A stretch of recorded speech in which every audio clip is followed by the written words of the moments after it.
he'll drown. You hear the cries of men caught like that. But that was later. Frederick died before the worst of the mud. I have a calendar on my wall, and I mark off the days. I keep records of how many rows I've planted. Early potatoes, turnips, carrots, beetroot, spring cabbages, and all the rest. This mild spring has made the earth soft and ready. I've planted gooseberry bushes, because they'll stand the wind. Mary Pascoe made hedging around her vegetable patch. She didn't look after her cottage. She stuffed her windows with rags and let birds nest in the chimney. But she always knew how to make her bit of land feed her. She left me the cottage and the land around it, which maybe never belonged to her at all, but which she'd made her own. Why shouldn't she have a bit of land? My mother used to say, when there's others that own half the country. Mary Pascoe left me a goat and her chickens. She used to keep a pig, she said, but I don't remember that. I knew her more than the other children did because of my mother's friendship for her. I'd seen her striding into town with a basket of eggs on her strap. Sometimes Frederick and I met her on the shore, picking mussels, when we were walking out to Sonera or beyond. Me and Frederick, side by side, swinging out. We had bread and cheese in our pockets, and he might have brought chocolate or a handful of plums. He shared between us so easy that you couldn't tell what was his and what was mine. I never met anyone else who had that gift, until I was in the army. We had poetry books, or rather Frederick brought them from his father's library, and I read them. Frederick was going to be a lawyer. He stayed on at school, gone up country to Truro for his education, and then farther still to boarding school. I left school when I was 11, a year before I ought to have done, but in the circumstances a blind eye was turned. My mother needed my wages. She had no other family to provide for her.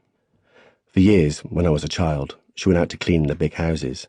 Lezard House, 4 or 5 of the houses along the row, Carrick House in the summer season, when the family that owned it were down from London. When I was 10, she had rheumatic fever, and after that she didn't have the strength for cleaning.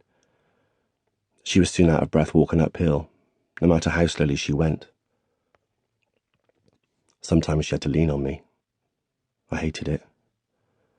I'd like to think I gave her my arm willingly, but the truth is that her weakness frightened me and made me ashamed of us, the two of us, when I wanted to be proud.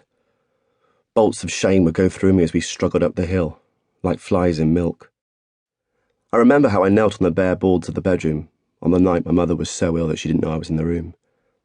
I'd never known her not to come to me at the lightest sound, if I woke from a bad dream, but now she didn't know me. Her eyes went beyond me.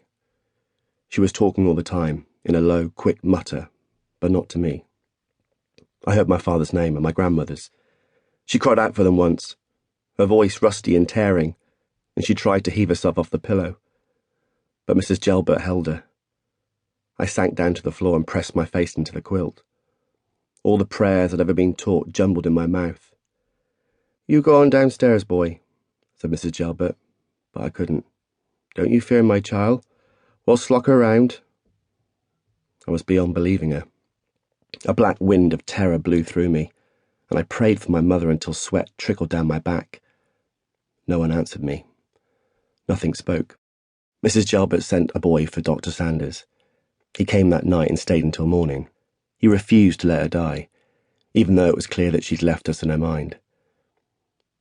She was with those other ones, those ghosts I'd barely known but who called her more strongly than my own voice could call her. But Dr. Sanders wouldn't let her stay with them. He bent over her, hauling her back, hurting her, I thought, from the way she cried out. I'm not sure that my mother ever came back again, truly, but she was good at pretending. She got better. All through, Dr. Sanders treated her for nothing, and afterwards he bestirred himself to find work for me, and settled it with school that I was to leave early. I was taken on as a gardener's boy at Muller House, 2 miles walk from the town. "You're the man of the house now, Daniel," Dr. Sanders said to me. The doctor called me Daniel in deference to my mother's wish, although most people called me Dan. She always said, "Daniel's his christened name." It may seem strange that a doctor whose house my mother cleaned should show her disrespect, but it was a fact. My mother was always someone you wanted to please. She was dark-eyed and dark-haired, and her face was made so that you had to turn and look at it again, to see what it was that had struck you so. Even I felt it, and I was her son. It was an anguish to me when other people looked at her.